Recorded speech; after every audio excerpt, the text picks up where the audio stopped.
houseboat as the houseboat where Sam Shepard was shooting the water moccasins. So you'll also see historic pictures. This photograph was taken in 2006, about seven years before the movie Mud was even released. It's still there. It's abandoned. You'll see monuments, you'll see courthouses, you'll see ancient paddle wheelers and steamboats and beautiful, beautiful scenery from the White River area. So I'm just going to let this scroll while we talk.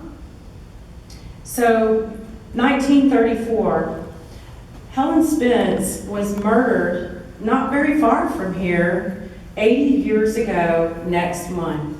So 80 years ago, July 11th, it was her last escape from prison. She was imprisoned at what was called the P Farm. It was Arkansas's women's prison.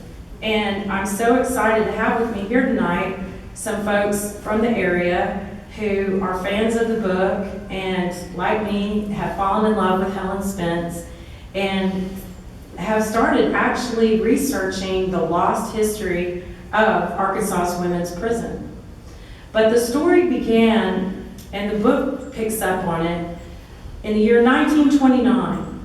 So you have to go back. You have to go back before there were dams built on the White River, before there was rural electrification, before there was widespread plumbing. You have to imagine a time where people, my family, my great-great-grandfather and my ancestors, the river people, they were living sustainably on the rivers.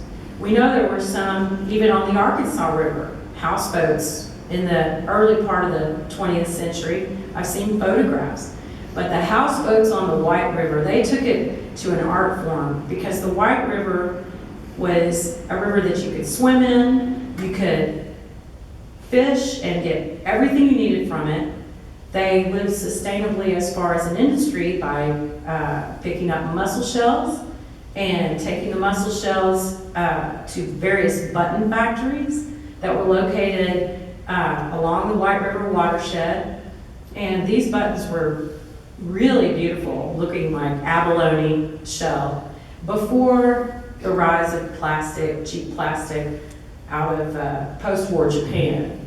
So imagine a time before the dams and before the mussels were destroyed by the dams because it changed the temperature of the water. And you can imagine what it must have been like to live in Arkansas. Arkansas County is the oldest and the largest county in Arkansas, and even today it still has mainly farms and small towns. But it was thriving back in the 20s and early 30s, before the river people were cast out of the paradise where they lived by the biggest land grab since the Native Americans lost out. My family, along with the river people, there were Irish, German, Italian. It was a multi-ethnic culture. The White River is 700 miles long. My ancestors lived up towards Clarendon. So when I met my buddy Elsie Brown, who's in the book, and oh, there's Helen.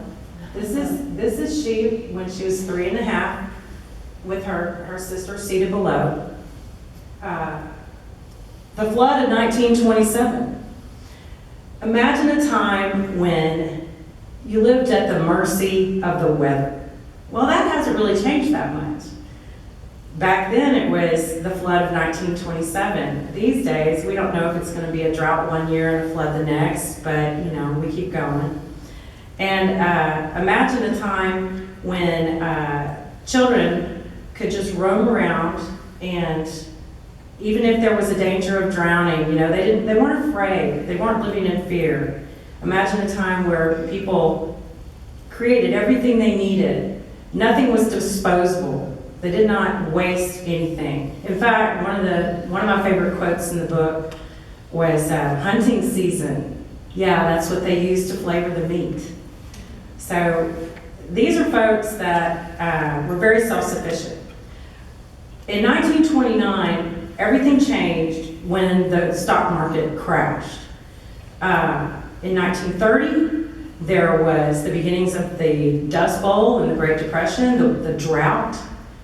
The people on the river, though, could still feed themselves, and they were still able to live in their culture. However, the pressures from the outside world were so great, and there were people flooding in, a mass exodus of rootless men seeking something better than the nothing they had, because the epicenter of the Great Depression really was in Arkansas.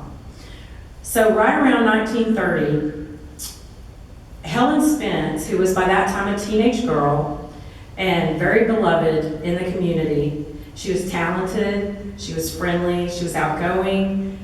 Her friends remembered her so much, in fact, that that's how I found out about her.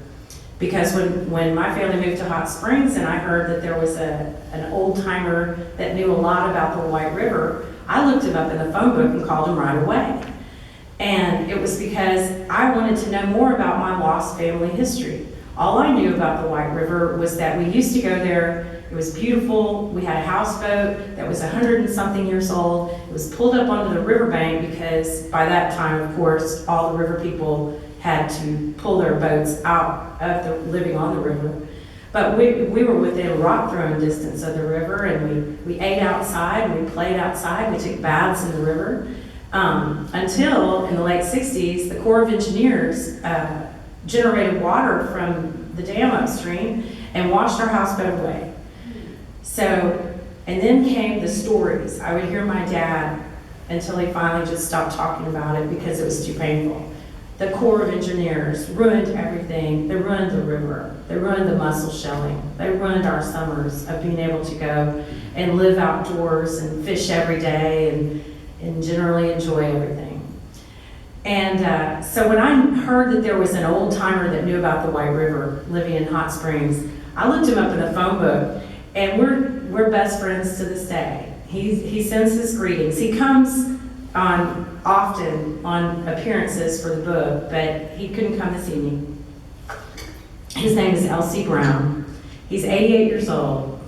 And when I read the passage about John Black planting the tree at Helen Spence's grave, John Black and L.C. both grew up together. L.C. knew Helen Spence. John was older, Helen was older. And so when John Black was about 79 years old, he contacted L.C. Brown, stands for Lemuel Cressy Brown. So it's not L.C. like L.C. Borden.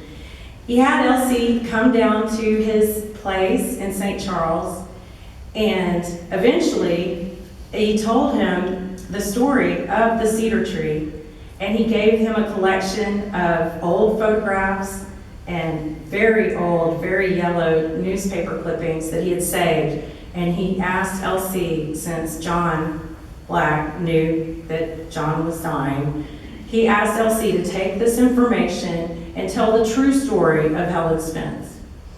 So that's what I found out about when I met L.C. Brown 5 years ago and started asking him about life on the White River.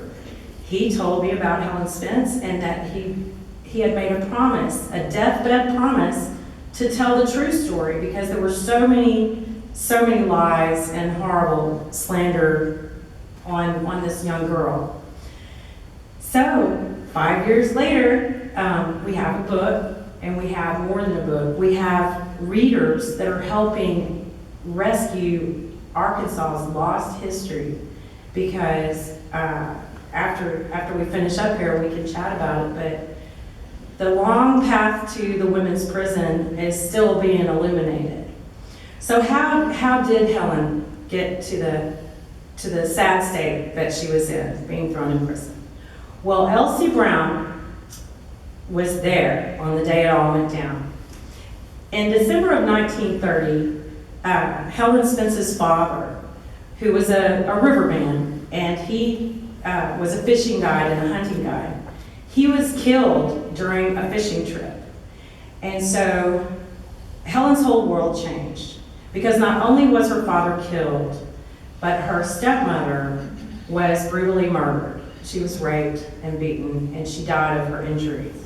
But it's interesting, in all the records and the newspaper accounts, there was never any mention of holding anyone accountable for Ada's death, but probably because people looked down on the river people in those days, called them river rats, and it was a terrible slur. So at any rate, Cicero was dead. Helen became essentially an orphan. Her sister, Edie, that you saw in the picture, she had to go and live with some relatives far away because Edie had suffered infantile paralysis, and so she was crippled. But they took care of her on the houseboat, and the only reason she had to leave was because they were both orphans now. So Helen went back and she attended the trial of the man who had killed her father.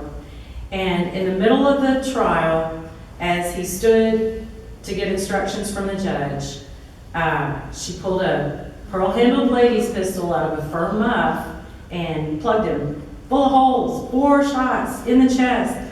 And my buddy L.C. Brown was out on the courthouse lawn playing because his father was the deputy sheriff. So all the kids out on the lawn turned around, saw people jumping out of the windows of the DeWitt courthouse, the Arkansas County courthouse. And it was pretty dramatic. And of course, the person died. His name was Jack Worrells. And like they say in Arkansas County, he needed killing. But Helen still had to be held accountable because she was so unrepentant. The one thing that the newspaper accounts of the day, being very, there's no bylines, they're not very exact, they keep getting her age wrong, nobody even ever thought to ask her birth date, there's no record. But at any rate, they did get it right when they described how she laughed at how everyone was jumping out the windows to get away from the hubbub in the courtroom, and she laughed again when they said, "Aren't you worried about the electric chair?" So she didn't lose her spunk. So within a couple of years, her case was going to the state Supreme Court. She did end up having to serve some time in prison. It was a lesser charge. They got it lowered to manslaughter. And it wasn't too bad. She went to the women's prison. There had been a lot of newspaper articles about her. The prosecuting attorney was working for her parole. So they didn't make her work in the fields. So she was released a few months later. And this is where it gets really strange. And this is why this is not just history. This is living history. This is as now as you can get. Because in the book, you will get to the part where Helen is paroled. Within a week, she comes back and confesses to another murder that she may or may not even have committed. And she goes back to prison. Now, why was that? That was the central mystery of the book. I've had so many discussions with readers and with people who grew up in the area. Why would she confess and go willingly back to prison? Well, thanks to the efforts of our readers, there will soon be an addendum to the book because new information has come to light. The Arkansas Women's Prison, which is just up the road in Jacksonville, was razed to the ground after Helen was murdered. Because when she went back, when she confessed to a murder that she may or may not have committed, when she went back, that's when they put the screws on her. They began a systematic torture, confinement. It was just, it's beyond all imagining.